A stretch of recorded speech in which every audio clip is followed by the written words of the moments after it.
Hi.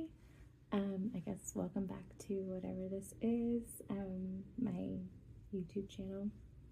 I am Priscilla from Pretty and Paint. If you're new here, if you're not new here, welcome back. And I've been getting some requests on how to tuck in my ends on the Scrappi Cardi. So I'm working on finishing this one up, and I figured might as well show y'all how I do it. Typically when I do like a forced color change like this, I don't tuck in my ends as I go.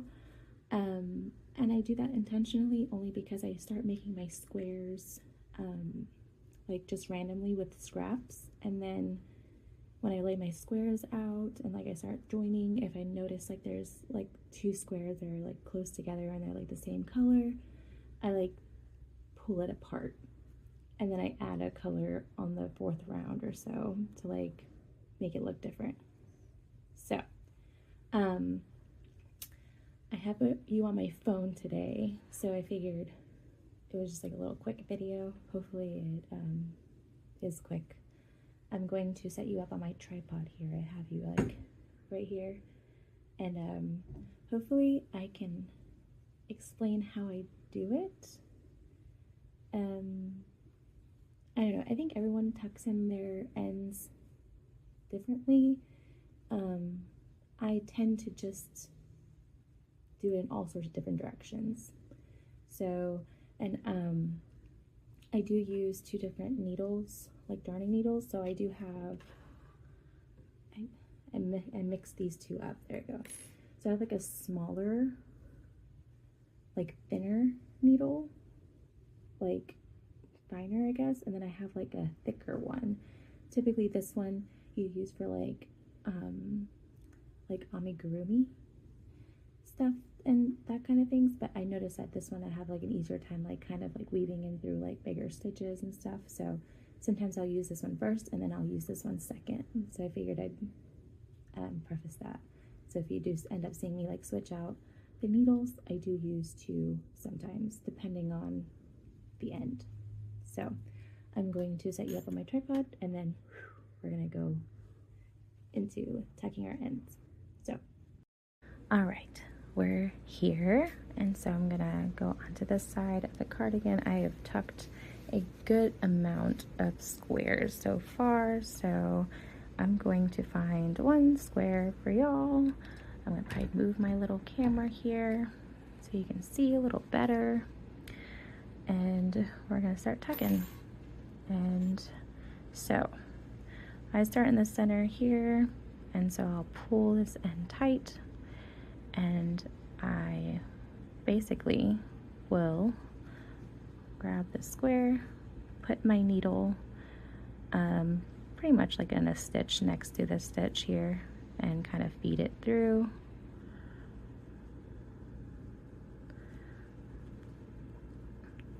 And then feed my yarn through, and then I'll pull to close that shut. I particularly am not a huge fan of the hole in the center, so, and then I'll go around a little bit more, and then from here I'll take my thinner needle and I'll basically, let me see if I can zoom in just a little. Wow. And I'll kind of like play around in some of these stitches.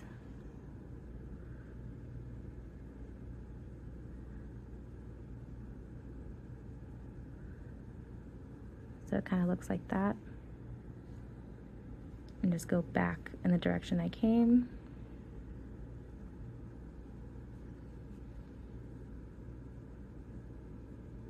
And then I'll go back this way. So I find that the skinnier needle I'm able to kind of like feed in between the yarn bits, like in between that. How would I say that? I don't know the words. Here I go, brain farting again. But I feel like that feels like it's like more secure. And then I'll go back around.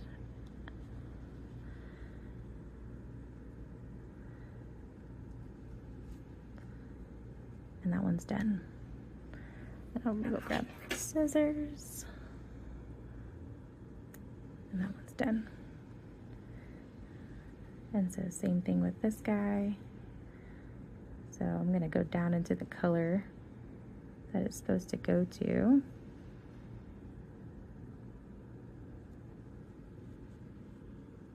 Don't pull too tight. If you pull too tight, then this kind of like goes into that. So I kind of try to relax it a bit. Sometimes I pull it tight and it happens, but we're only human, right? So I'm gonna take my skinny needle and I'll play around here, feed it through, kind of poke it. I've doled out this needle a little bit, so it's hard for me to poke through sometimes. It used to be way sharper. I want it to be a little bit more relaxed. And that one's good. All right, here's my purple, round 2. So for the puff stitches, I basically, there's like this round here, and I try to go inside of that double crochet with my needle.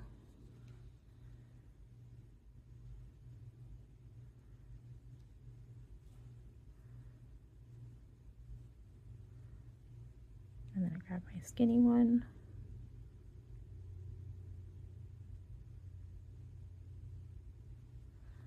Do a little fancy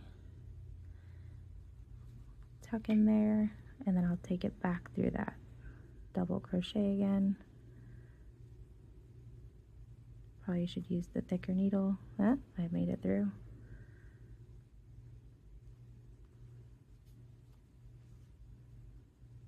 And sometimes, if I don't feel like it's secure enough, I'll like go up with it and then back down.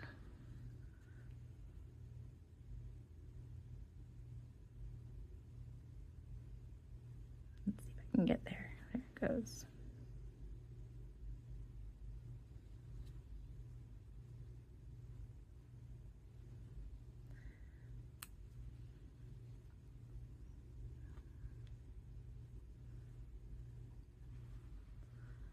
It looks kind of funny, but it's on the back side of the cardigan, so it should be pretty secure. So same thing with this purple one. I'm gonna try to get into this like puff stitch, like right in there, pull through. I'm gonna go into this puff stitch here instead, like a little neighbor. There it goes. Oh.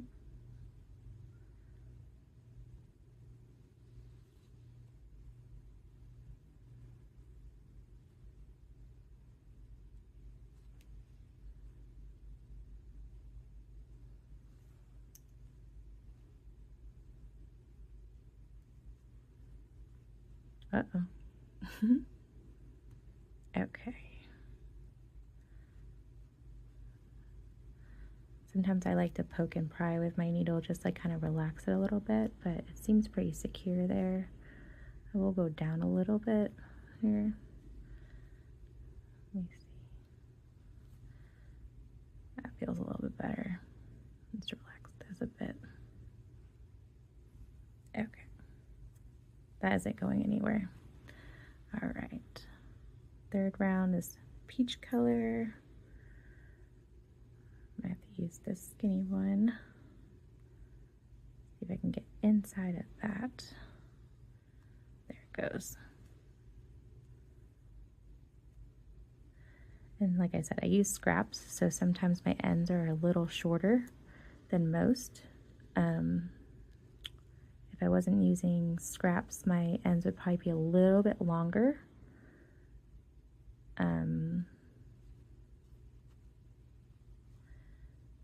and it would be easier to manage.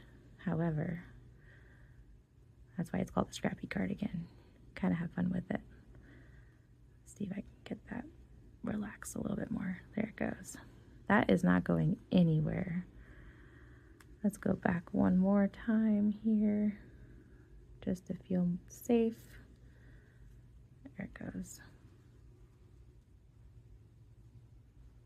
I feel good about that. And here's our peach, then the next peach, because there should be 2 ends per color.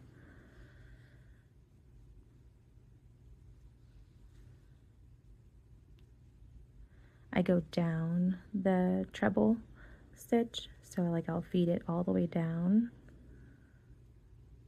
until I hit the bottom. And you should be, I think, at a corner. So the corner will have like a bigger cluster at the bottom. Like you see how these only have like a smaller cluster. This one should have a larger one, I think. Sort of. I could be lying. Yeah, it's larger. And it's just a little easier to hide and manage. This is how I weave in my ends. I hope this helps anybody who did ask. I think I promised to show you how to weave in my ends on that first part of the Scrappi Cardi, and I totally forgot. Or I just didn't have time. I'm always on press on time, especially with my daughter. She tends to, she doesn't really nap consistently, like at like the same time. Like it's tough to gauge how long she'll nap for. So I think I was like press on time with that first video. It happens. Ooh, my mail lady is here. I ordered yarn from Lion Brand. I love how this is kind of off topic, but I ordered yarn off Lion Brand. The mystery boxes. I'm really excited about it. I might actually do like a little unboxing. That's exciting. Oh, I'm so excited. He's actually walking up to my door right now with it. Oh, I'm so excited. But yeah. All right, so I'm working on round 4. So round 4 is kind of funky, so you're gonna be like on that join part. So what I do is I kind of like intermingle, like I weave in and out of that join as best as I can without pulling too tight, because you don't want it to be visible on the front. So, and then where's my little small needle? I lost it. There it is. I don't think I want to go that way. Let me see. Let's see how good of the join that was. I may want to go up. I just got really excited for yarn. I don't have a place to put it, but I got excited for yarn. And then here's the other piece.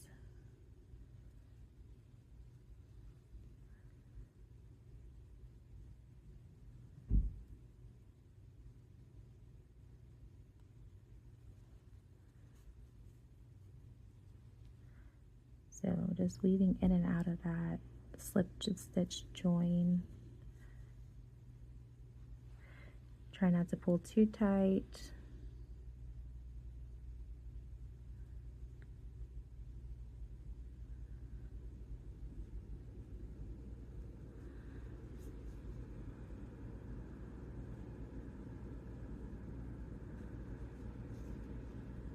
There you go.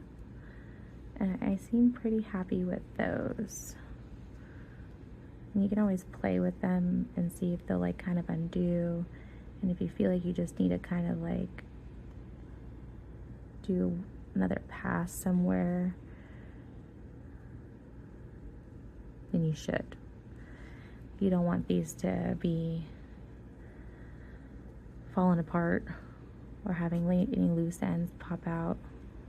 Okay, that feels a little bit better. Let's see. Oh yeah. There you have it.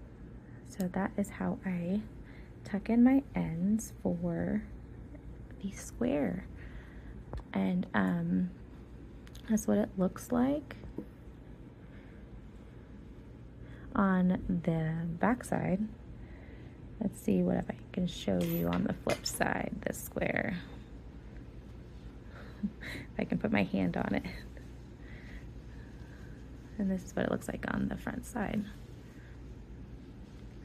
So see, if you relax that, tuck when you weave in your ends here on this second row, this puff stitch won't join in your first round of double crochets. If you pull this join, or like not the join, the end too tight, it will sometimes move in. I think I have one of those that I did, and I had to because the end was way too tiny. And it just kind of happens. Sometimes it happens, but if you just, the end off this blue, it ends on this puff stitch. So when you tuck it in, just don't pull too tight, like I said in the beginning. That's the only one that I do notice that sometimes that does happen. And I do know that some people wanted to know how I tuck in my ends for the edging. And that's quite simple, to be quite frank. So here, I use my skinny one typically for those. So I will basically just take my, I'll zoom in again. Take my skinny needle and I'll basically kind of cut through the yarn a bit. And I'll just pick whichever row, doesn't matter. Usually I pick the one that's, I was looking at the viewfinder, sorry. Pick the row that's in, so not the one that's protruded out. So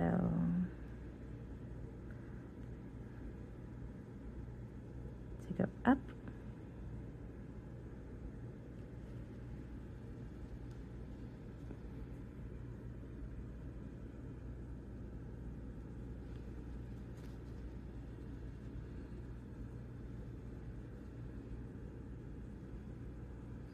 And then you go down.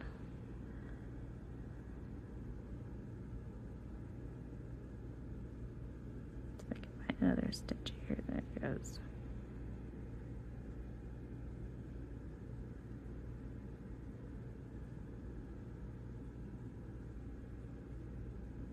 Found it.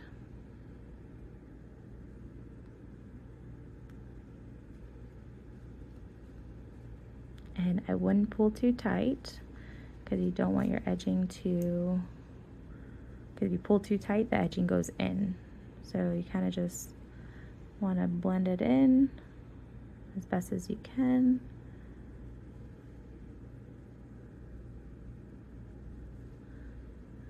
And there you have it. And that's what, oh, that's what the front side looks like. Can't really tell, and that's what the back side looks like. It's right there. And then I'll snip that off. Kind of give it a little stretch. And it should be pretty good. It's not gonna go anywhere. All right. Well, I hope that helped, and hopefully it wasn't too confusing. I know everyone tucks in their ends a little differently, so if my way or version helped you in any way, that's awesome. That's, I guess, what I'm here for, right? If you guys have any other ideas or questions, or if you guys want any other videos on how to do anything, just let me know in the comments, I guess, and I can try my best to record. And well, other than that, thank you so much for watching this video, and if you want to subscribe to my channel, that's awesome. But I hope you guys have an awesome day. Bye.